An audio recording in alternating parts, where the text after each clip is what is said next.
Muhammad bin Muhammad Al-Ghazali, atau yang lebih dikenal dengan sebutan Imam Al-Ghazali, adalah seorang ulama besar yang karya-karyanya dikaji dan menjadi rujukan umat Islam di berbagai belahan dunia.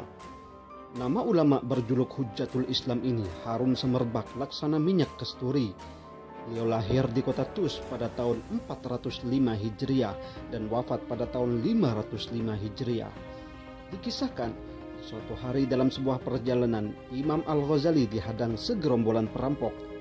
Mereka berhasil mengambil seluruh hartanya, lalu mencoba meninggalkan Imam Ghazali begitu saja. Namun dengan sekuat tenaga, Imam Ghazali mengikuti jejak langkah mereka. Tak lama kemudian, seorang pemimpin dari gerombongan perampok itu menghardiknya. "Pergilah, kalau tidak, engkau akan binasa." Imam Ghazali menjawab, "Aku memohon kepadamu, demi zat yang kalian mengharapkan keselamatan darinya, tolong kembalikan kepadaku catatan-catatan bukuku. Sungguh, catatan-catatan milikku tak akan bermanfaat untuk kalian," pinta Al-Ghazali dengan penuh harap. "Apa yang kau maksud dengan catatan milikmu?" hardik sang pemimpin perampok.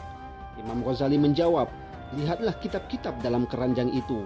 Sungguh aku telah berjuang untuk mengumpulkan catatan-catatan itu dari hasil aku mendengar uraian guru-guruku. Aku habiskan banyak waktuku untuk menulisnya serta mempelajari maksudnya," jawab Imam Al-Ghazali dengan penuh yakin. Sang pemimpin perampok itu hanya menjawab harapan Imam Ghazali dengan tertawa terbahak-bahak, seraya mengatakan, "Oh, sungguh malang sekali nasibmu. Bagaimana mungkin engkau mengaku mengetahui ilmu yang telah kau pelajari, sedangkan kini kami telah mengambil seluruh catatan ilmumu.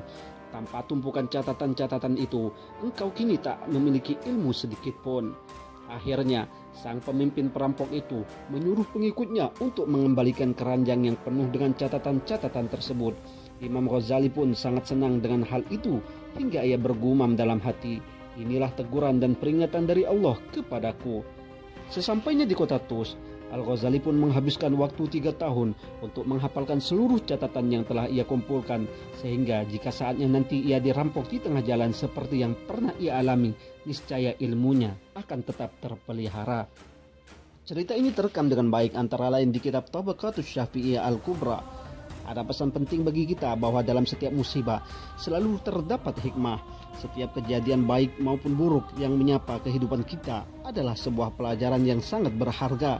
Terkadang kita terlalu larut dalam musibah sehingga kita lupa bahwa Allah mengirimkan musibah dengan banyak pelajaran yang bisa kita ambil darinya sebagai bekal menuju kehidupan yang lebih baik lagi. Ada kalanya sebuah kegagalan adalah sebuah pelajaran agar kita tetap menjadi hamba Allah yang rendah hati, bahwa setiap usaha yang kita kerjakan tetaplah harus dilandasi dengan keikhlasan dan berpasrah diri kepada Allah. Ada kalanya kebahagiaan yang datang setelah kesedihan adalah sebuah anugerah yang harus kita syukuri dengan cara membagikan kebahagiaan tersebut kepada orang-orang di sekitar kita.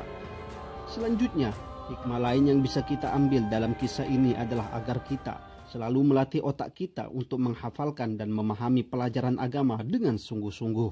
Di zaman serba praktis seperti sekarang ini, kita sering terlalu bergantung dengan catatan atau referensi, sehingga tatkala perangkat itu rusak atau tak ada dalam genggaman, kesulitan pun muncul di depan mata. Karena pada dasarnya, ilmu yang baik adalah ilmu yang menancap di dalam hati, sebagaimana petuah para ulama, "Al-ilmu fis sudur, la fis sutur." Ilmu sesungguhnya terekam jelas di dalam hati, bukan sekedar tulisan yang melekat di dalam halaman-halaman buku. Wallahu a'lam bishawab.